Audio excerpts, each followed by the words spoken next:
Training and education of a puppy, dependence crisis and disobedience period. In this video, I will tell you how to get ready for the dependence crisis of the puppy from the person and how to go through disobedience period of a puppy so that this period is not stretched out on the dog's whole life.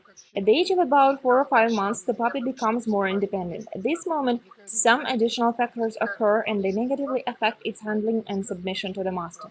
The second factor after increasing independence is that the puppy becomes more active, thus there is psychological need for move. If the puppy walks a lot, then there is no problem at all. If the puppy walks little and constantly on a leash, then this excess energy and activity hamper training and redouble other problems. Third, at the age of 3.5 months, many puppies clean up the ground. They pick up everything they find, edible or inedible objects, no matter what it is. The puppy tries to carry everything in its mouth. If the object is edible, the puppy tries to eat it. When at the age of about 5 months the puppy becomes more active and independent, it gets difficult to control the puppy not to clean up the ground. Fourth, at the same time, there is growing interest of the puppy to other dogs. It wants to communicate with them and play. For any puppy, dogs become more important than the master. Apart from the fact that the puppy gets pleasure from the dialogue with dogs, playing with dogs is an opportunity to satisfy the need for movement. This need for activity increases craving for dogs. So there are problems with calling and attention to the master in general. Therefore, very often when the puppy sees another dog, it gets uncontrolled and simply doesn't hear the sage of words of its master.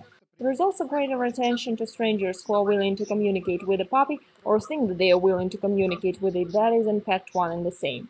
And the fifth factor is that at the age of 7, 8 months or a little later, among male dogs there is possibility of the development of aggression to other male dogs and increased interest in lady dogs. These two factors are connected with each other and depend on the breeding age of the dog. There is also another feature of behavior which greatly affects the controllability of the dog and its ability to learn. This is the orienting response. This reaction may be either situational when the puppy makes it into the new place so it needs time to adjust, or it can be the feature of behavior when such distraction and inability to lasting communication with the master appears almost constantly. Reasons for such behavior can be different: lack of acquaintance with the world, fear and uncertainty, and excessive impulsivity. That is, very sharp switch on any factors. Since one and the same factor for different dogs has different meanings, and for one and the same dog different factors may be expressed to different extents, then we can describe behavioral profiles of different dogs by dint of various diagrams.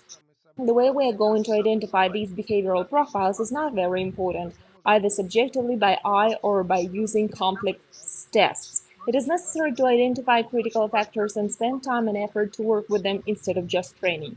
These diagrams are not the description of the behavior of a breed as a whole. This is a possible behavioral profile of specific dogs. The factors shown in the diagram don't fully describe the behavior of the dog. These factors are not equal and correlate with each other in a different way. Vocational training of a puppy has two objectives. First, the advanced behavior correction, and the second, preparation for the normative training. So the question is, what exercises and training can have an impact on factors which reduce controllability of the dog? It is important to respect the principle of advanced correction. This means that exercises which we are going to use to compensate these age-related factors that lead to controllability of the dog must be practiced in advance, rather than at the moment when unnecessary behavior has formed and became permanent so that it's hard to fight such behavior. That is, up to 4 or 5 months it's necessary to start working in all 6 directions, strengthening dependence and orientation on the person. The lack of dependence on the person is a positive quality of the dog that lives in the street and independently survives under these conditions. The domestic dog, which has excessive self-dependence, creates a lot of problems to the master when walking, inasmuch as it does everything it wants and isn't controlled by the master.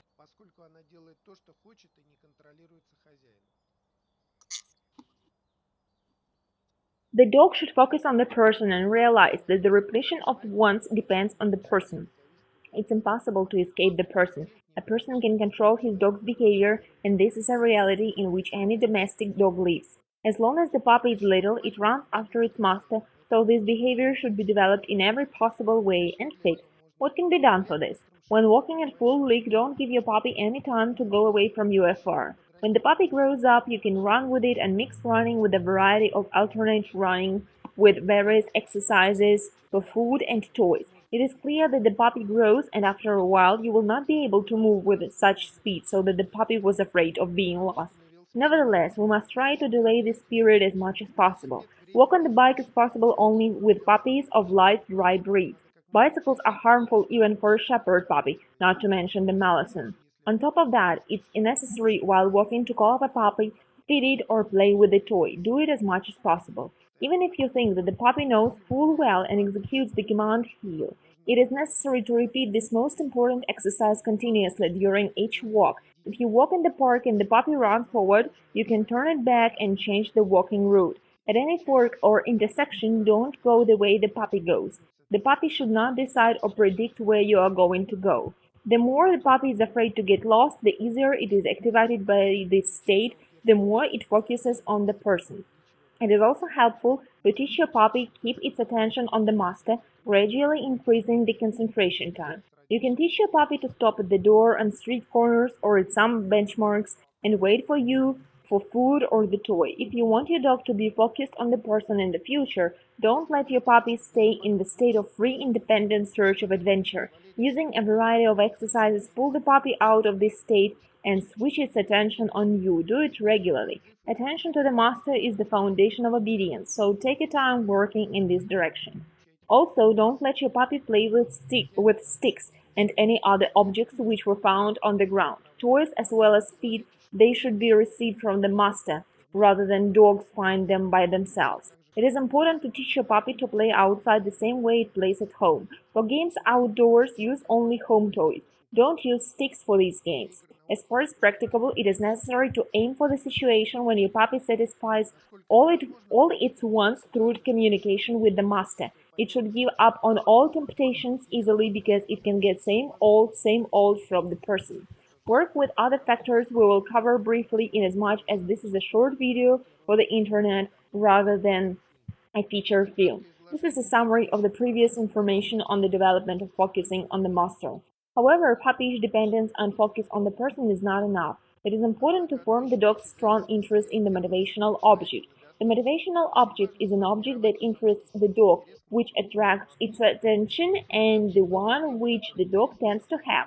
But not any factor which the dog tends to have can be called the motivational object. The motivational object is controlled by the trainer. It is easy to use it by dosage, enter and withdraw from the situation. That is why it is convenient to use it for dog training. The customary motivational object is either a toy or food. A big toy is less convenient because it is difficult to hide it in the pocket. Or, for example, water. It can be used to reward the dog, but it is much more complex to work with water rather than with small pieces of food. Once the interest in the motivational object is formed, and this object gets more important for the dog than any other distractive factors, this is the point when you can start training your dog in more complex conditions. If the interest to the motivational object is not enough to distract the dog from all extraneous factors, it is also possible to train the dog in more complex environment. But then you will have to use whips along with treats. In other words, coercion, teaching the puppy to perform active exercises. Exercises to reduce dog activity. Basic exercises are everyday performance of the command fetch, encircling maneuver, and playing the tug. There are other exercises, but I'll tell you about them some other time in a separate film. One of the preparatory exercises for the command fetch is alternation of struggle for the toy and jogging next to the master with the toy in its mouth. The dog has to keep the toy both during the fight and while jogging. Another option is running away from the dog. After fighting, your dog must bring a toy and keep fighting. If the design of the toy allows to put it on hand, do it because it's more convenient this way. Encircling maneuver, performance of the command fetch, and playing the tug can be combined in sequence. Even before you go with the puppy for the first walk, be sure to play with it at home. The puppy gets distracted in the street. If it doesn't have the habit of playing with a toy at home, it will be difficult to play it out in the street. Play with the puppy in the street using different toys. Fixation on one item is undesirable. It is also very important that the puppy plays different games and changes one game to another easily. If you throw the ball, the puppy brings it. If you offer to play the tug, it should be happy to do it and vice versa.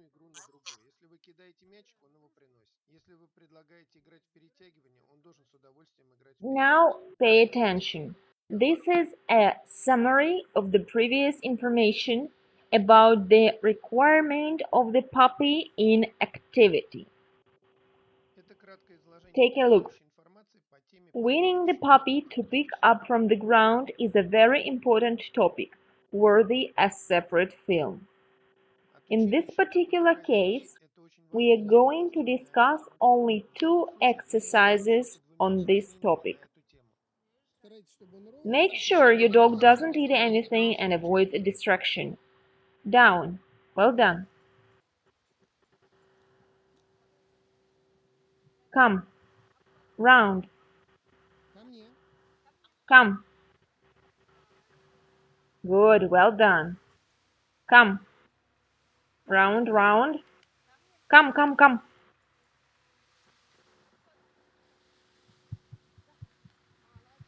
Well done. This table presents a summary of information about how to win a puppy not to pick up food from the ground. The ability of the puppy to follow orders in the presence of other dogs has to be from the very early age. Use the simplest exercises for this. For example, following the hand with food in the presence of another dog. Another exercise, starting position. Two puppies communicate with each other. Leave them on two different sides and offer to perform the easiest command down. Self-possession in the position down when other dogs are present.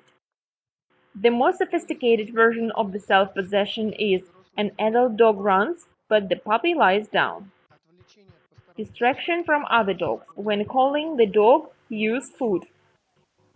Training the call from another dog. It is useful to use a dog leash. Come. Here's a very useful exercise. As a distraction, we have a quiet, obedient dog. The master calls the ridgeback. The mistress repels it from the Malinois, forcing it to run to the master and perform the command come. Don't confuse this with a situation when the master runs after his dog trying to catch it, but in fact he just shows the dog how slowly he runs. This table shows us an exemplary sequence to accustom the puppy to work with other dogs.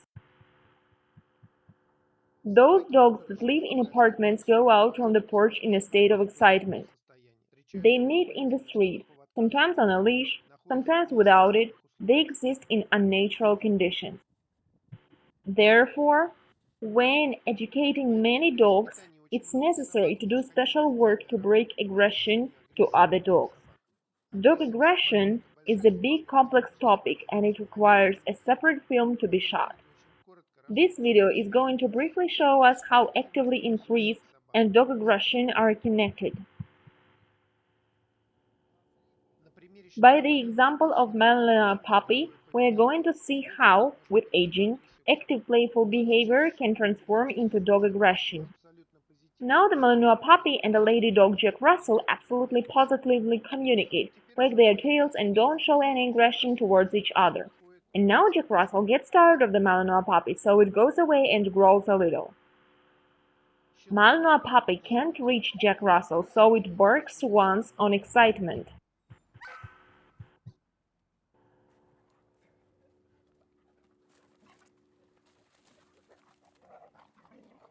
Now you see the same puppy in a month. It has grown up already, it plays with an adult ball. When excited, it raises hair and bites it behind.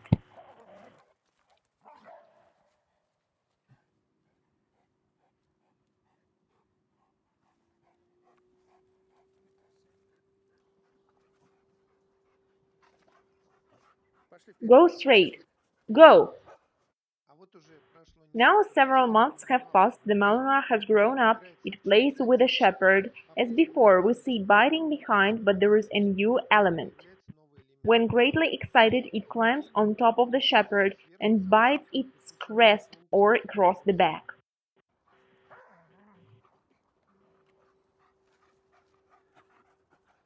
Okay, walk. Go. Hey.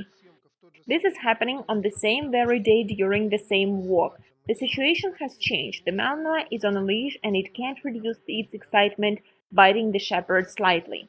The shepherd runs a lot faster. The Malinois can't reach a running dog, although it wants to grasp the shepherd. In this situation, playful excitement passes into aggression, Inasmuch as these dogs know each other and are controlled by the master, thus there is no fight between them. Nevertheless, these frames show one of the mechanisms of aggression between dogs.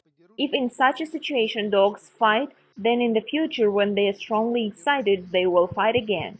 If they fight several times, then for the next fight they won't need any heating, warm-up situation. On meeting each other they both will simply attack. Take note of how the dog's behavior depends on the situation. Here they just lay together and one would think entirely peacefully. However, the situation has changed and now the Malinois wants to grasp the shepherd. In this sense, dogs can never be trusted, so don't ever relax. Here it seems that two male dogs are friends, so they will never fight, but the situation may change. Dogs will fight and can become enemies for life.